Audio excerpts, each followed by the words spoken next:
Bismillahirrahmanirrahim. Assalamualaikum warahmatullahi wabarakatuh.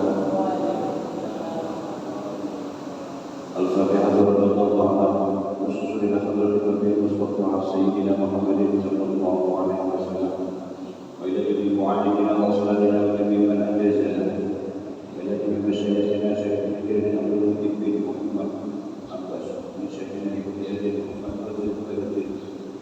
Wa ila jami'i Abil Fadl Al-Hafidh Ibnu Basir Al-Syam wa ila Syekh Abdul Hasan biridwallahi ta'ala wa bi syafa'ati Rasulillah sallallahu alaihi wasallam. Al-Fatihah. A'udzu billahi minasy syaithanir rajim. Bismillahirrahmanirrahim. Alhamdulillahi rabbil alamin. Arrahmanir rahim. Maliki yaumiddin. Iyyaka na'budu wa iyyaka nasta'in. Ihdinas siratal mustaqim. Siratal ladzina an'amta 'alaihim ghairil maghdubi 'alaihim waladdallin. Alhamdulillahirabbil alamin. Wassalatu wassalamu ala asyrofil anbiya'i wal mursalin wa ala alihi wa sahbihi ajma'in. Rabbi shrah li sadri wa yassir li amri wahlul 'uqdatam min lisani yafqahu qawli. Amma ba'd. Kajian suci kitab Ittihadul Muhibbin bi risalati salatil muqarrabin yang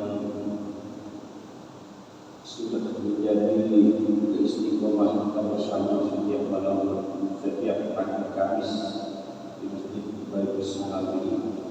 Semoga semakin istiqomah. Amin ya rabbal alamin.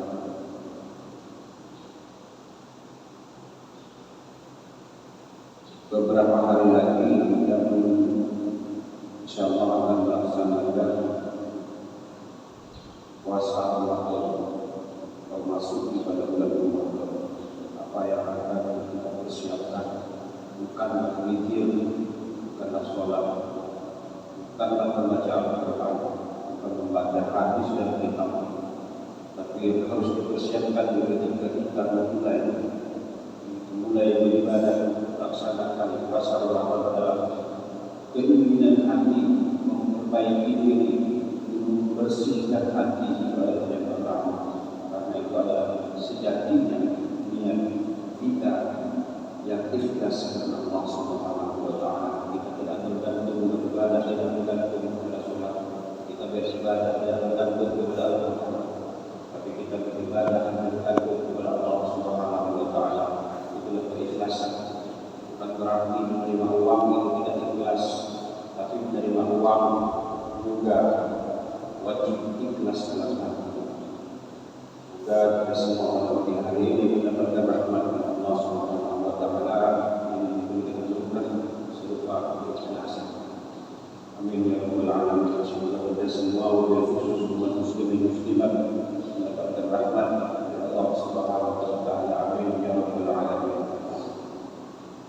أعوذ بالله من الشيطان الرجيم. بسم الله الرحمن الرحيم. ألف لام ميم.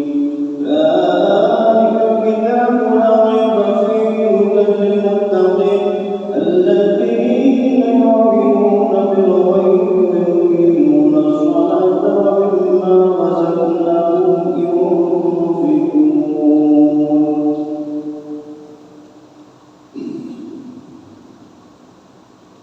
sebelumnya sudah berbagi bahwa Al-Quran itu harus dibaca dengan tajwid, dan tajwid itu ada dua bagian, ada banyak variasi.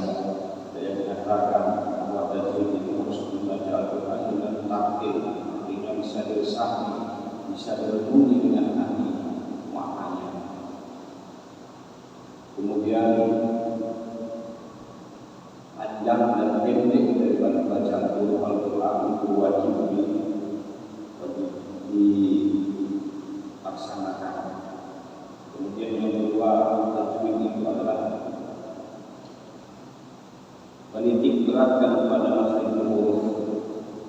Ketika ha baca ha, ketika fa baca fa.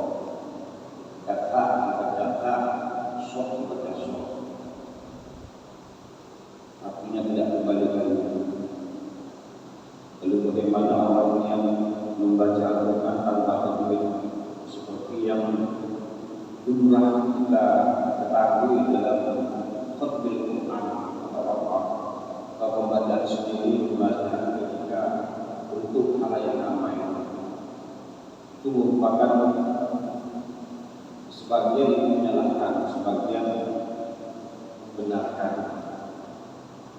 Jadi memang ilmu itu memang harus artinya tidak setengah-setengah dalam memahami ilmu, karena kata orang yang tidak pernah ke masjid membaca Al-Quran itu wajib bertajwid. Kata orang yang sering ke masjid membaca Al-Quran itu tak bertajwid itu tak masalah, yang penting lafaz ilmunya kena. Jadi orang yang tidak pernah ke masjid, yang tidak pernah ke masjid ketawa itu ngaku tidak pernah ke masjid. Orang yang pernah ke masjid, yang pernah mengaji, saling menyalahkan. Ingin aku dia di masjid, bukan seperti itu. Jadi kesimpulannya bahwa orang yang mengaji cepat itu boleh, karena setiap huruf Al-Quran itu mempunyai 10 pahala. Jadi ketika kita itu ingin cepat mendapat pahala yang banyak, maka bolehlah membaca Al-Quran dengan cepat, meskipun tanpa tajwid. Yang penting makhrijul hurufnya itu tepat. Dan yang paling terpenting lagi, orang yang membaca Al-Quran dengan tepat itu mesti memahami makna Al-Quran itu. Itu yang ditekankan dalam ilmu tajwid. Kemudian apabila orang itu tidak bisa memahami secara seluruhnya kalimat-kalimat Al-Quran, maka haruslah dia itu memakai tajwid. Kalau sudah tajwid itu, orang yang mendengarkan ini sudah berterima kasih. Rasulullah ketika berkumpul dalam satu majlis, jika sahabat datang, beliau lebih suka orang yang membaca Al-Quran di hadapan beliau daripada beliau Rasulullah membaca sendiri, lebih suka. Jadi mana yang lebih masyhur, mana yang lebih baik di antara dua pendapat ini, antara tajwid, takmir dan tajwid tanpa takmir. Maka yang lebih bagus, lebih masyhur itu dibaca Al-Quran dengan tajwid takmir. Takmir itu adalah bacaan banyak macam, tergantung keinginan masing-masing. Dzalikal kitabu la raiba fihi, kitab Al-Quran adalah hudan lil muttaqin. La raiba fihi hudan lil muttaqin, bahwa adanya Al-Quran itu juga karena perilaku manusia. Karena perilaku manusia ini banyak macam, apa yang terjadi di dalam dunia ini banyak macam, maka diturunkanlah Al-Quran itu. Jadi Al-Quran ini bukan untuk mengikat manusia, bukan untuk menyiksa manusia, harus sholat, harus ada dan paksa yang tidak. Tapi Al-Quran ini ada oleh Allah Subhanahu wa Ta'ala itu karena manusianya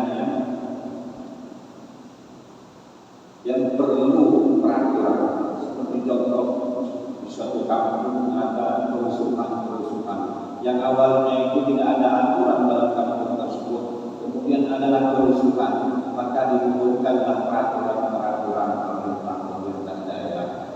Jadi Al-Quran ini jangan dianggap sebagai ikatan, sebagai beban bagi kita. Karena Allah Subhanahu wa Ta'ala memerintahkan sholat itu tidak untuk membebankan, tapi untuk kita, agar kita itu mengenali jati diri kita sebagai hamba itu seperti apa. Al-Quran itu tidak mengatur orang untuk